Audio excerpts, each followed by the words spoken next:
BRS నేత మల్లారెడ్డి గారి అంటే అక్రమ ఆస్తులను అయితే రేవంత్ రెడ్డి గారు అయితే కొరడ చూపించడం జరిగింది, కూల్చివేయడం కూడా జరుగుతుంది. అయితే ఈ అంశాన్ని మనకి ఇంకా క్లుప్తంగా వివరించడానికి మనతో పాటు ఉన్నారు ప్రముఖ సీనియర్ జర్నలిస్ట్ ఉప్పాల లక్ష్మణ్ గారు. నమస్కారం సార్. నమస్తే.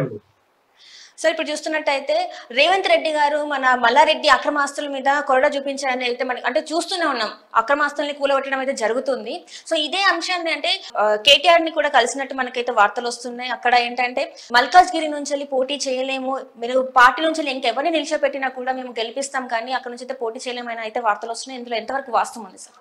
చూడమ్మా, అసెంబ్లీకల్లో బీఆర్ఎస్ పార్టీ ఓటమి పాలు కావటం, దాని తర్వాత ఇప్పుడు పార్లమెంట్ ఎన్నికలు రావటం, ఈ పార్లమెంటు ఎన్నికల్లో పోటీ చేయటానికి ఈ మల్లారెడ్డినే కాదు చాలా మంది పార్టీ నాయకులు ముందుకు రావటం లేదు, జరుచుకుంటున్నారు. ఎందుకు అంటే కాంగ్రెస్ పార్టీ అధికారంలో ఉంది, ఇక్కడ కేంద్రంలో మళ్ళీ బీజేపీని అధికారంలోకి వస్తుందని అందరు నమ్ముతున్నారు.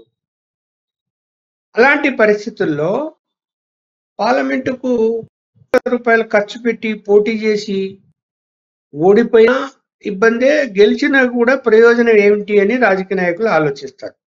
ఒకవేళ కేంద్రంలో ఇక్కడ కాంగ్రెస్ పార్టీ ఉంది, అక్కడ కూడా కాంగ్రెస్ పార్టీ అధికారంలోకి రాగలిగితే కాంగ్రెస్ పార్టీలోకి జంప్ కావడానికి అవకాశాలు ఎక్కువ ఉండేవి. ఇప్పుడు చూశారు కదా, చాలా మంది పార్లమెంటు సభ్యులు టిఆర్ఎస్ పార్టీ నుంచి బీజేపీలోకి చేరారు. అలాగే ఈ రోజు కూడా రామ్ నాయక్ అనేటువంటి సీతారాం నాయక్ వరంగల్ పక్కన ఉన్నటువంటి పార్లమెంటు సంబంధించిన ఆయన కూడా ఇవాళ బీజేపీలో చేరుతుంది. అంటే ఇక్కడ ఏమైపోయింది, ఈ పరిణామాలు ఎలా ఉంటే కాంగ్రెస్ పార్టీ సరే, బీఆర్ఎస్ పార్టీలో ఎవరు హార్డ్ కోర్లు, బీఆర్ఎస్ పార్టీకి ఎవరు తప్పులు చేశారు, ఎవరు అక్రమాస్తులు సంపాదించుకున్నారు అనే దాని మీద కన్నేసి ఒక రకంగా అది తప్పే కాదని ఎవరన్నారు. కాకపోతే ఏంటంటే ఇది సందర్భం కాదు, ఎన్నికల ముందు సందర్భం కాదు. ఎందుకు సందర్భం తీసుకున్నారు, వాళ్ళని అదరగొట్ట బెదరగొట్ట పోటీ లేకుండా చేయాలి అంటే ఓవరాల్ గా అటు బీజేపీ కానీ ఇటు కాంగ్రెస్ కానీ బీఆర్ఎస్ పార్టీని తొక్కి పెట్టాలా అనే ఉద్దేశం మనకు కనిపిస్తుంది. ఇప్పుడు ప్రభుత్వ భూముల్లో రోడ్డు వేశాడు మల్లారెడ్డి గారు, అది తవ్వేశాడు, రోడ్డు వేయడం అక్రమం అని చెప్పి ఆ రోడ్డు తొలగించారు మొన్న. మళ్ళీ ఇప్పుడు ఏమైంది, నిన్న వాళ్ళ అల్లుడు సంబంధించినటువంటి కాలేజీ భవనాలు కూడా ప్రభుత్వ స్థలాల్లో కట్టారు అని చెప్పి వాటిని కూల్చేశారు. ఇప్పుడు ఇది ఒక రకంగా మనం ఆలోచిస్తే ఏమైపోతుంది అంటే, ప్రభుత్వం మా చేతిలో 10 సంవత్సరాల నుంచి ఉంది కదా అని ప్రభుత్వ భూములను స్వాధీనం చేసుకొని అక్రమంగా ఈ బీఆర్ఎస్ పార్టీ నాయకులు చాలా మంది వాటిని అమ్ముకోవడము, చేపట్టడము, ఈ ధరణి పోర్టల్లో ప్రభుత్వ భూముల్ని ప్రైవేట్ భూములుగా చూపించటము, ఇవన్నీ అక్రమాలు జరిగాయి. అక్రమాలు జరిగిన వాళ్ళు భయపడతారు. మొన్నటి వరకు ఏం జరిగింది, మల్కాజ్గిరి నుంచి బీఆర్ఎస్ పార్టీ తరఫున మల్లారెడ్డి లేదా ఆయన కొడుకు లేదా అల్లుడు ఎవరో పోటీ చేస్తారు అనే దాని మీద బాగా ప్రచారం జరిగింది. మల్లారెడ్డి పోటీ చేయొచ్చని కూడా ప్రచారం జరిగితే ఏమైపోయింది, ఎప్పుడైతే దాడి జరిగి అంటే ఈ భవనాలు కూల్చేసి రోడ్డును తొలగించేశారో సహజంగానే ఆయనకు భయం పుట్టుకుంటది కదా. తప్పు చేసిన వాడికి భయం పుట్టుకుంటుంది, తప్పు చేశాడు కాబట్టి ఏమైపోయింది, మళ్ళీ ఎన్నికల్లో పోటీ చేస్తే మరి డబ్బులు వృధా అవుతాయి, గెలవడం కష్టము, కాంగ్రెస్ పార్టీని ఎదుర్కోవడం కష్టము అనేది వచ్చినట్టుంది. అందువలన మా కుటుంబం నుంచి మేమైతే మీరు ఎవరికైనా టికెట్ ఇస్తే వాళ్ళకి సంపూర్ణ మద్దతు ఇస్తాము అని చెప్పి కేటీఆర్ దగ్గర పోయి మొరపెట్టుకున్నట్టు మనకు సమాచారం. అంటే ఇప్పుడు కేవలం అంటే రేవంత్ రెడ్డి గారికి భయపడి ఇలాంటి నిర్ణయం తీసుకున్నారు అనుకోవచ్చు సార్? అంతే కదా, మరి భయమే కదా, అది భయపడే నిర్ణయం తీసుకున్నాడు. ఎందుకంటే ప్రస్తుతం ఎన్నికలు వస్తున్నాయి కాబట్టి భయపడి పోటీ నుంచి తప్పుకున్నారు అని మనం అనుకున్నా కూడా ఎన్నికల తర్వాత మళ్ళా రాజకీయాలు ఎలా మారుతాయో తెలీదు. ఇప్పుడు చాలా మంది బీఆర్ఎస్ పార్టీకి సంబంధించినటువంటి శాసనసభ్యులు రేవంత్ రెడ్డి గారిని కలుస్తున్నారు. మరి వాళ్ళు అక్కడ ఏం చెప్తున్నారు, ఆయన వాళ్ళకి ఏం సమాధానం చెప్తున్నాడు బయటికి రాకపోయినా కూడా వాళ్ళందరూ మరి బీఆర్ఎస్ పార్టీలో ఉంటారా, కాంగ్రెస్ పార్టీలో చేరతారా అనేది కూడా సమస్య కదా. ఇప్పుడు బీఆర్ఎస్ పార్టీలో వాళ్ళు ఎందుకు చేరాలి అంటే, ఎందుకు వాళ్ళను ఒకవేళ వచ్చినా కూడా తీసుకుంటారు అంటే, కాంగ్రెస్ పార్టీకి పూర్తి మెజారిటీ లేదు, ఓన్లీ 4 మాత్రమే ఎక్కువ ఉన్నారు. 64 మంది ఉన్నారు, 60 మినిమం 4 ఎక్కువ ఉన్నారు.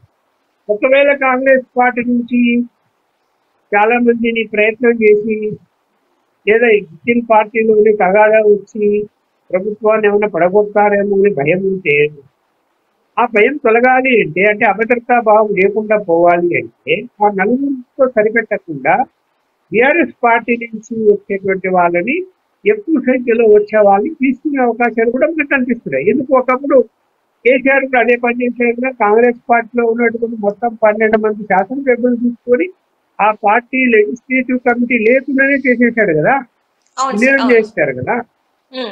అలాంటి వాతావరణంలో మరి వాళ్ళు చేసింది తప్పు అయినప్పుడు మేము చేసిన తప్పు ఎలా అవుతుంది, మేము కూడా అదే పని చేస్తాము అనే పద్ధతిలో ఇవాళ కాంగ్రెస్ పార్టీ కూడా నిర్ణయించుకొని ఇప్పుడు వాళ్ళకున్నటువంటి సీట్లలో 2/3 మెజారిటీ రావాలి అనేటువంటి అభిప్రాయంతో ఉన్నారేమో, వెయిట్ చేస్తున్నారేమో. ఎందుకంటే పార్లమెంట్ ఎన్నికల ముందు గందరగోళం అయితే గనక దాని ఎఫెక్ట్ ఎన్నికల మీద పడుతుంది కాబట్టి ఏదో చూడు కావాలని చేస్తున్నారు అంటారని, పార్లమెంట్ ఎన్నికలు అయిపోయిన తర్వాత మళ్ళీ రాజకీయ పరిణామాలు ఎలా టర్న్ అవుతాయి అనేది మనం వేచి చూడాలి. అటు ఇటు టర్న్ కావచ్చు, అటు టర్న్ కావచ్చు. వాళ్ళు కూడా ఏం చెప్తున్నారు, బీఆర్ఎస్ పార్టీ వాళ్ళు ఈ ఎన్నికలు అయిపోయి 6 నెలల లోపల తర్వాత ఏ రోజైనా కూడా ప్రభుత్వం కూలిపోతుంది అని చెప్తున్నారు కదా బీఆర్ఎస్ పార్టీ వాళ్ళు. అందువల్ల ఏంటంటే ఇద్దరు గేమ్ ఆడతారు, కాంగ్రెస్ వాళ్ళు ఆడతారు, బీఆర్ఎస్ పార్టీ వాళ్ళు ఆడతారు. మధ్యలో బీజేపీకి 8 సీట్లే ఉన్నాయి కాబట్టి వాళ్ళైతే ఏం చేయలేరు, వాళ్ళు గేమ్ ఆడుతుంటే చూసుకుంటారు వాళ్ళు. అంతకు మించి అలాగే ఎంఐఎం కూడా 7 సీట్లు ఉన్నాయి. ఇప్పుడు ఏదైనా పొరపాటు జరిగి బీఆర్ఎస్ పార్టీని కాంగ్రెస్ పార్టీ వాళ్ళని మళ్ళీ ఇంతకుముందు చేసిన ప్రయోగమే చేసి తీసుకెళ్లగలిగితే ఎంఐఎం ఖచ్చితంగా బీఆర్ఎస్ పార్టీకే సపోర్ట్ చేస్తుంది. అందువలన కాంగ్రెస్ పార్టీ సరే రేవంత్ రెడ్డి గారు ఆవేశంతో మా జోలికి ఎవడొస్తాడు, మా జోలికి వస్తే వాళ్ళు తాట వలుస్తాము అని చెప్పి నిన్న చాలా బెదిరిస్తూ మాట్లాడారు. ఆయన అసలు ఒక ముఖ్యమంత్రిగా అలాంటి మాటలు మాట్లాడకూడదు, మాట్లాడాడు. మానవ బాంబులుగా తయారవుతారు అన్నాడు. అంటే చాలా సీరియస్ వార్నింగ్ ఇచ్చాడు.